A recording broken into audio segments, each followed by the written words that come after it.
हम फिर से अपना पाठ 11 पिकनिक पढ़ने वाले हैं। हमने ये पाठ पिछली बार अधूरा था, आधा पढ़ा था। आज हम इस वीडियो में इस पाठ को पूरा करेंगे। इस पाठ को पूरा करने से पहले इस पाठ से हमें जो सीख मिलती है वो मैं आपको बताऊंगी। जैसा आपने देखा कि कुछ बच्चे एक पार्क में खेलने गए थे, वो ही बच्चे बाद में जाकर उस पार्क के मालिक की मदद करते हैं। तो हमें ये पाठ हमेशा दूसरे लोगों की मदद करना सिखाता है, किसी जरूरतमंद की। कभी आप किसी की मदद कर देखिए, आपको कितना अच्छा लगेगा। हमने इस पाठ में पढ़ा था कुछ बच्चे अपनी अध्यापिका मतलब टीचर के साथ पार्क में पिकनिक मनाने आए थे। वहीं अपने मित्रों के साथ खेलते खेलते तरणताल मतलब स्विमिंग पूल, एक छोटा सा हिस्सा जहाँ पर तैरने के लिए पानी भरा जाता है, उसकी तरफ चला गया कि एक मित्र ईशान का ध्यान एक पेड़ पर टंगे फटे हुए कोट की तरफ गया। कि शरारती बच्चा था, इसलिए उसने कहा कि हम ये कोट कहीं छिपा दें। जब मालिक को ये कोट नहीं मिलेगा तो वो परेशान होगा और हम उसे परेशान करेंगे तो हमें मजा आएगा। जो नीलेश वो समझदार था, उसने कहा कि नहीं, किसी को परेशान करके हमको क्या मिलेगा। इससे अच्छा है कि हम उसकी जेब में अपने जेब खर्च के पैसों में से कुछ रुपए निकाल कर डाल दें। कुछ बिस्किट, कुछ चॉकलेट, कुछ टॉफियां, ये सब हम उसके कोट की जेब में डाल दें। बच्चों को नीलेश की बात बहुत अच्छी लगी और देखते ही देखते उन्होंने कोट की जेब में रुपए, चॉकलेट, टॉफियां ये सब भर दी और छिपकर माली के आने की प्रतीक्षा मतलब इंतजार करने लगे। पिछले वीडियो में हमने यहाँ तक कहानी पढ़ ली थी। अब हम पढ़ेंगे आगे की कहानी।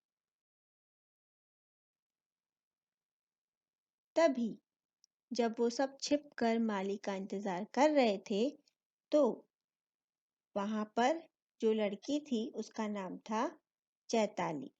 उसने कहा, चलो यहाँ से चले, कब तक यूं ही माली की प्रतीक्षा करते रहेंगे। प्रतीक्षा मतलब इंतजार, वेट। चैताली ने कहा कि हम कब तक यहाँ पर ऐसे ही बैठे रहेंगे, अगर माली नहीं आया तो चैताली ने बोला यहाँ से चलते हैं। तभी दूसरी लड़की जिसका नाम था वसुधा, वसुधा ने कहा, हाँ, अध्यापिका जी भी हमें ढूंढ रही होंगी। आप किसी की स्कूल की टीचर के साथ जब पिकनिक पर जाते हैं अध्यापिका जी के साथ, तो हमेशा उनके साथ रहना चाहिए, क्योंकि अगर आप इधर उधर हो जाते हैं तो उन्हें भी चिंता होती है। तो इसीलिए वसुधा ने भी कहा कि अध्यापिका जी हमें ढूंढ रही होंगी, जब बच्चे नहीं मिलेंगे तो वो ढूंढेंगी उन्हें। वहां से वो जाने के लिए मुड़ ही रहे थे कि दूर से उन्हें माली आता दिखाई दिया। उसके एक हाथ में खुरपी थी। खुरपी एक औजार होता है जिससे मिट्टी को खोदा जाता है, और वो दूसरे हाथ से अपने पसीना पोंछता हुआ इधर उधर देखता हुआ वहां आ रहा था। माली ने पेड़ की डाल से कोट उतारा और जैसे ही पहनने लगा तो वो रुका, मानो कुछ सोच रहा हो। पेड़ की डाल पर टंगा हुआ कोट जैसे ही माली ने अब पहनने के लिए उतारा तो उसे उस कोट में कुछ महसूस हुआ होगा, इसीलिए वो थोड़ी देर रुका और कुछ सोचने लगा। फिर जेबें टटोलने लगा। अपने कोट की जेबें इस प्रकार भरी देख माली इधर उधर देखने लगा।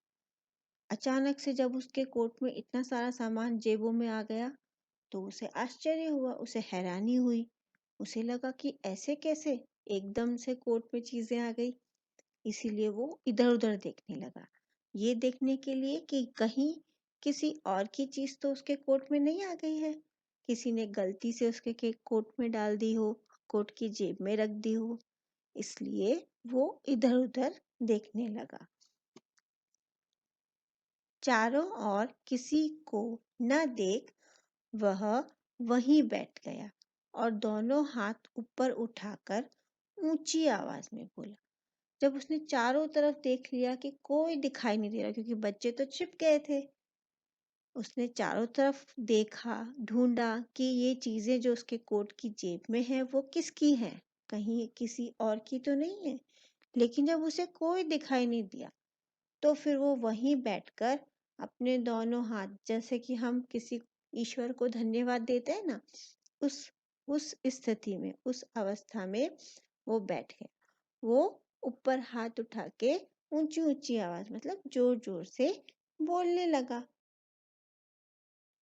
हे ईश्वर, तू सबके मन की इच्छा जानने वाला है।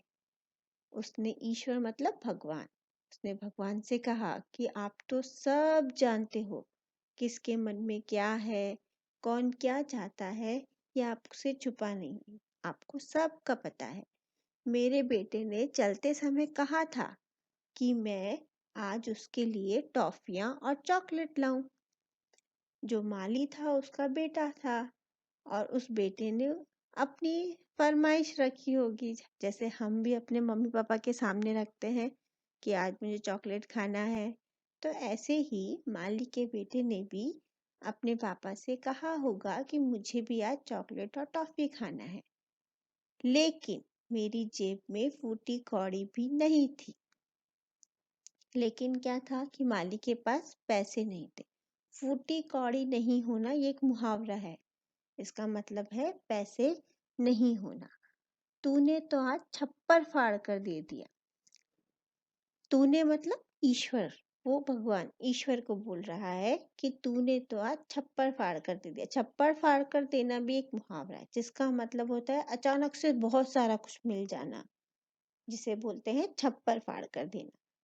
तो वो ईश्वर को धन्यवाद देते हुए बोलने लगा कि मेरे पास पैसे नहीं थे और मेरे बेटे ने आज ऐसा कहा था कि मुझे टॉफियाँ और चॉकलेट खानी है, और आपने मेरी कोट की जेब में इतनी सारी टॉफियाँ और चॉकलेट डाल के आज छप्पर फाड़ कर दे दिया। माली के ये शब्द सुनकर पेड़ों के पीछे छिपे बच्चों के चेहरे खुशी से खिल गए। जब उन्होंने देखा कि माली की मदद करके माली को खुश देखकर उन बच्चों के चेहरे भी खुशी से खिल गए। आज उन्होंने अनजाने में ही सही, पर एक जरूरतमंद की मदद की। अनजाना मतलब उन्हें ये पता नहीं था कि वो जो डाल रहे हैं वो माली की जरूरत है, मतलब माली को उसकी जरूरत थी।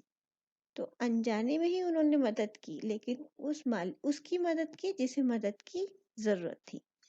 तो ऐसा देखकर उनके मुख पर संतोष का भाव था। संतोष का भाव होना मतलब उनके मन को बहुत खुशी थी, जब उन्होंने किसी एक ऐसे इंसान की, एक ऐसे आदमी की मदद की जिसे वाकई में मदद की जरूरत थी।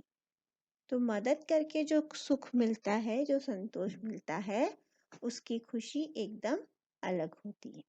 ये पूरा पाठ आपको यही सिखाता है।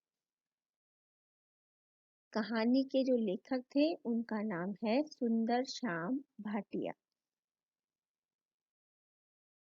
कहानी में हमने कुछ मुहावरे देखे, जैसे खुशी से खिलना, इसका मतलब होता है बहुत प्रसन्न होना। जब आप बहुत खुश होते हो तो उसके लिए आप बोलते हो खुशी से खिलना।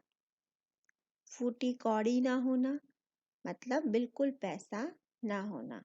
जब किसी के पास पैसे नहीं होते तो हम मुहावरा कहते हैं फूटी कौड़ी ना होना।